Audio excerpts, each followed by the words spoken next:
back to my film and TV channel. Hope you're all staying safe and well. And we're going over to, I dread this every time we do it, but we'll blame Hulu on this one. We're going over to BBC and we're going over to Hulu for a period drama, an adaptation of a classic. We're going to have a look at Great Expectations today. Please, if you are new to the channel, push that subscribe button, push the bell notifications.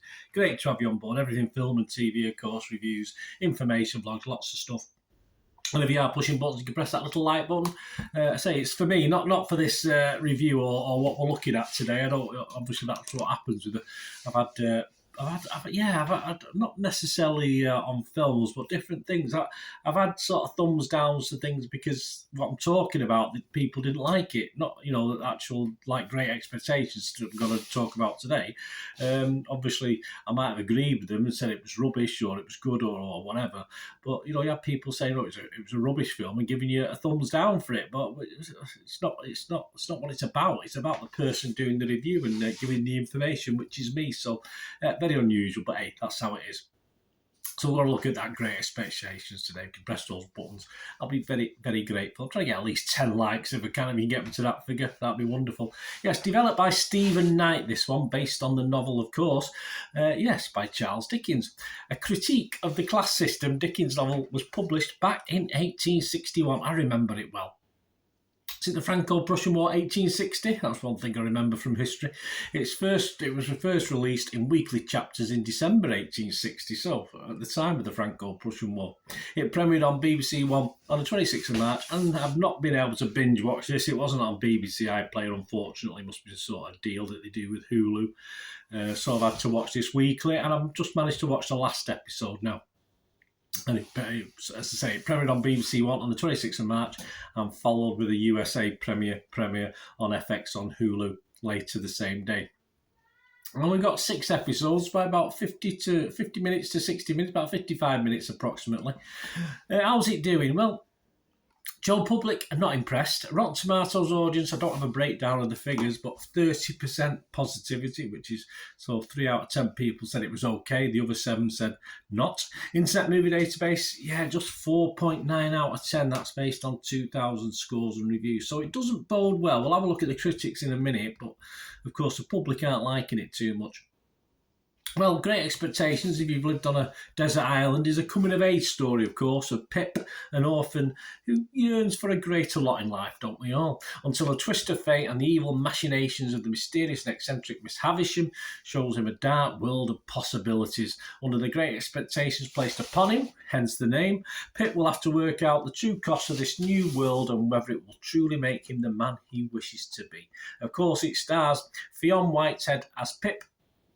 Tom Sweet portrays a young Pip, reasonably well. All these actors do a good job. I'm not saying they're given material to make the overall thing impressive, but they all do a pretty good job.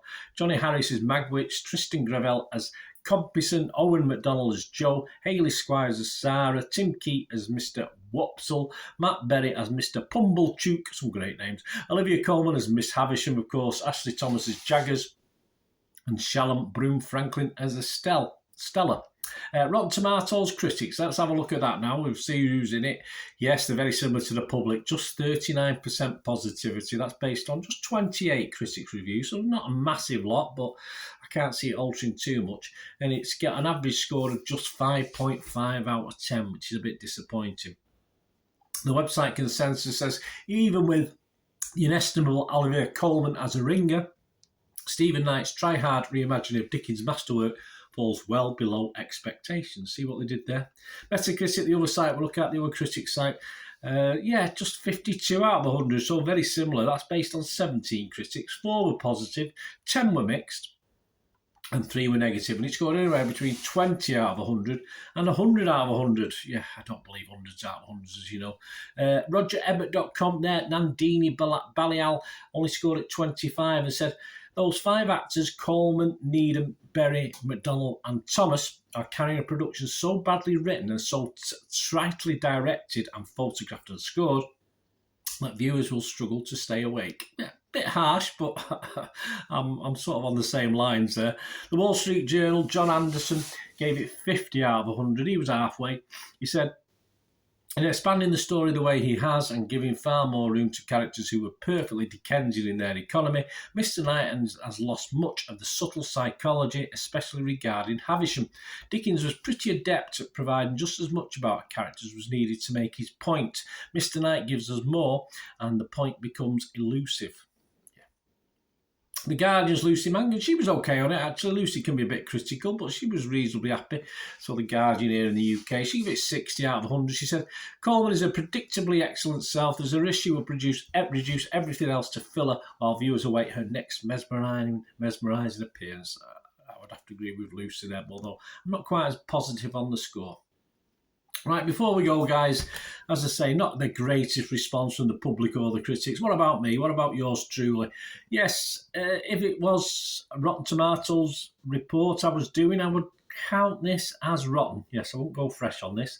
If it was a Metacritic score I was looking at, positive, mixed or negative, I would just give it a mix. I'm not going to give it a negative. I'll just give it a mixed score, this one. If it was Internet Movie Database, where you have to give it a mark out of 10, and yes, I'm going to give it 5. I'm going to give it my minimum score, which means there were elements in it that were okay, but we'll talk about that in a second. I'd have to give it 5 out of 10, but only just a 5 out of 10. It very almost became a no score, but just because of the poor adaptation. But there were some okay elements of this latest adaptation. Sadly, they possibly would have made an okay 90-minute to 105-minute film rather than be dragged out for over almost 6 hours. It's one of those things that if I had binge-watched it, I might have grown a little bit tired of it very quickly, unfortunately. So at least week by week, it wasn't too bad. Of all the Dickens works, all the main works, I'm not going to say I've read every single thing of all his main stuff. This was Great Expectations and its adaptations over time, films and TV series. It was never my favourite as a novel or adaptation. But there have been some worthy efforts done over time, of course. I'll mention those before we go that I would probably go back and watch again. But for me, it did lack atmosphere. It just lacked, there should be a darkness in this story, of course it should. It never, even from the swamps, even from the lakes and the swamps that it all starts in, where the evilness starts, if you like. It's just a lack of atmosphere, just a lack of darkness in it all for me, and it never really captures up in any of the other scenes, even though, of course, you're talking a dark, sinister time, aren't you? The 1860s. It wasn't all flowers and fairies, was it? That's for sure. But for me, the actors who did a reasonable job and the characters they portray were never really expanded in a good way. So you did get information, but it was just not enough to make you that interested.